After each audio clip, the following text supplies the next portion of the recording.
জাহাজের ওজন কমাতে সব মালপত্র পানিতে ফেলে দেওয়া হবে। তাই করা হলো। কিন্তু কিছুক্ষণ পর জাহাজ আবার ডুবতে লাগলো।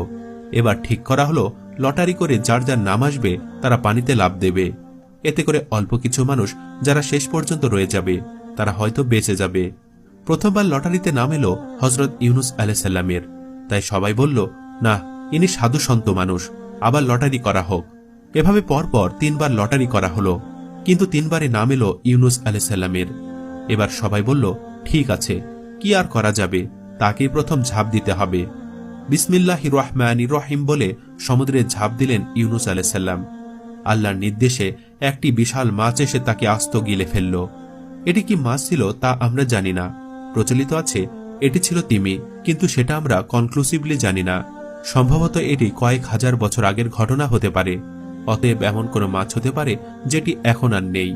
যা হোক, মাছের পেটের ভেতর যখন তার জ্ঞান ফিরে এলো এবং তার শরীরের চামড়া হজম হয়ে যেতে শুরু করল, তখন তিনি নিকষ অন্ধকারে মাছের পেটের ভেতরে সিজদায় রত হলেন।